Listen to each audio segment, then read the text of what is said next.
Okay, I bought a hotel slash motel and added, oh, it's hot. It's so hot. I don't even, what are we doing? Boop, boop. Oh, whoever said to shoot content in Houston in July? And I'm talking about hotter than the blazes of hell and damnation itself. Over the last 15 years, nope, that's incorrect. The heat's just, it's right in there. And just in this general area too.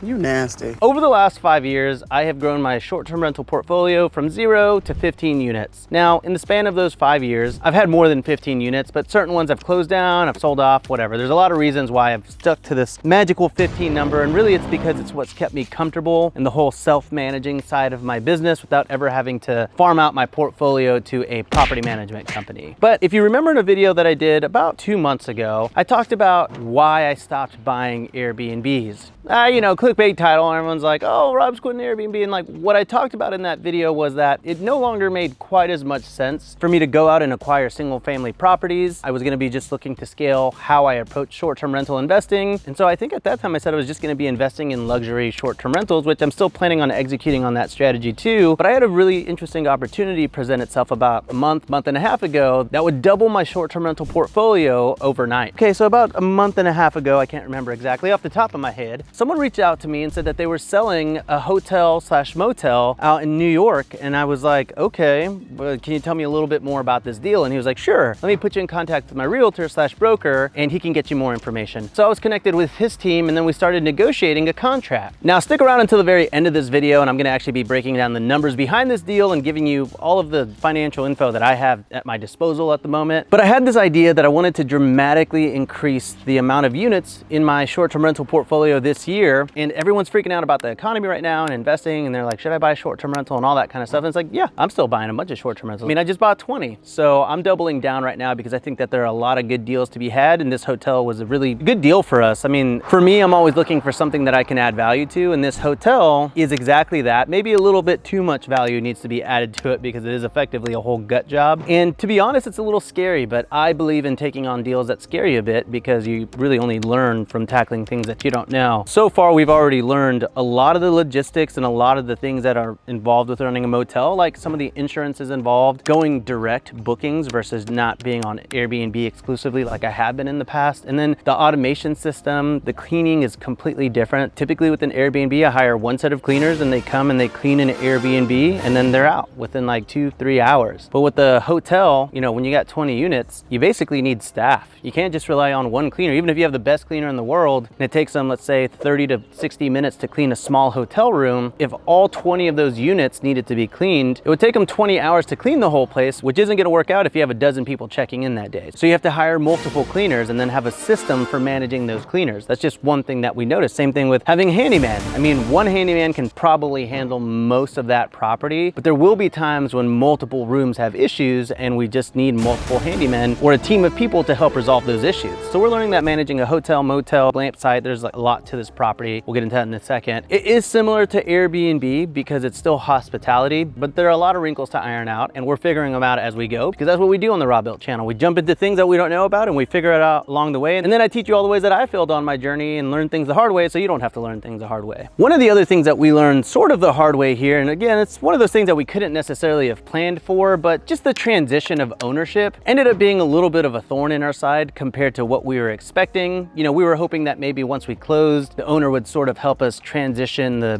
bookings and the guests that were coming in so that we could keep the reputation of the motel and everything intact. And yeah, so basically as soon as we closed, they were like, all right, see ya, gotta go, you know, my job here is done, which is understandable. They no longer own it, but you know, for us, we were really trying to communicate as much as we can, like what is the action plan once we close for us to take over this hotel? And basically that owner was like, well, here are all the logins and here you go, like good luck with everything. And they did answer any questions that we had, but at the end of the day, they were managing every single aspect of that hotel, from the cleaning to the maintenance to the turns to the check-ins. And so basically when they quit, we weren't left with their Airbnb Avengers. We didn't have a team that we could just hire to take over everything. So one really hard thing that we had to do when we closed on this hotel was cancel about 5 or 6 reservations the week of 4th of July, which is just like a horrible thing to do because people were planning their vacation around this, right? They were planning a vacation around this stay and we were doing everything that we could. We were trying to figure out how to fly there, what we could do to check them in, and like flights weren't working out. We couldn't find any cleaners to check them in. There were just so many little things that were preventing us from having a smooth transition. So we were a little bummed about that. We called people, we tried to reason with them, we tried to offer them discounted stays the next time they came. Some people were gracious about it, some people were angry about it, but it was a hard lesson for us to learn, and it's one that we'll never have to relearn, because now we know if we ever have to go out and buy another motel, hotel, we will be working diligently from day one to make sure that as soon as we're handed the keys to that property, it is a smoothly running machine. Now, luckily for us in this moment, we're actually looking to do a complete gut job on this property. So actually we've closed off all the calendars. We're not taking any new reservations because we plan on completely giving this place like a whole, like a Robuilt makeover, if you will.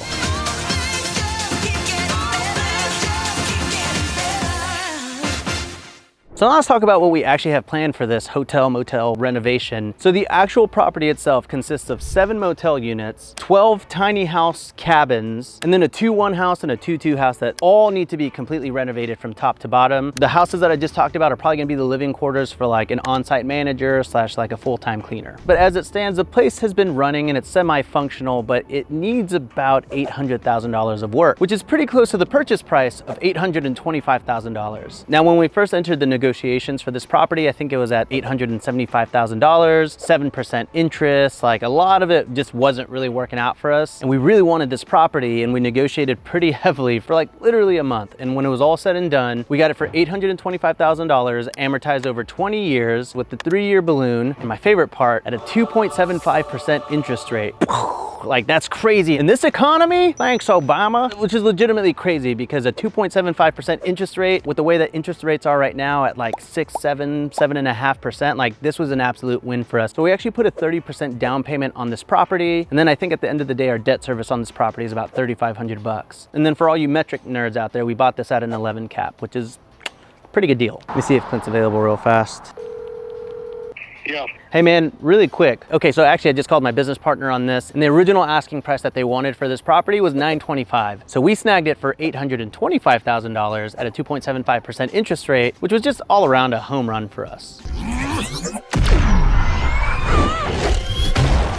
So the plan is we're gonna put about $800,000 into this property. We're gonna renovate all the tiny little hotel rooms. We're gonna make all the tiny cabins really cute, revamp some of the furniture, change the marquee sign to be a lot nicer, rebrand it. I'm gonna pick out a really cool name for it. If you got a name for it, please let me know what I should call it. It's in the Adirondacks in New York. If that helps your creative juices get flowing. It's estimated that that hotel makes, $300,000 a year gross. What we're thinking is we're gonna do the renovation like I talked about. There are actually 4 RV spots on the property that we're gonna add. Can you hear that car? Yeah, and you got shadows on your face. Oh! So what we're thinking is after we do the whole renovation that I talked about, there are actually 4 RV spots that we can put RVs in. So we're gonna buy a couple of Airstreams, add some glamping to the property. Those tiny cabins are all really, really nice, but there's also room on that property to build a couple of tiny A-frames. So the A-frames are gonna be phase 2, but as it stands right now, we've got 20 units. We're gonna be adding 4 Airstreams. After we do all of that, minimum, we think we're gonna get the gross revenues to about $500,000. That would be like a really not great scenario. Like, I don't think that's gonna happen. We actually think that the revenue is gonna be closer to about $1 million, and the net operating income is gonna come out to about $750,000. So then if we keep this property for a little while, stabilize the rents, have a history of those rents, and just show that this is a solid investment, and then we sell it to someone at a 10 cap, we can sell this property for $7.5 million. Oh man.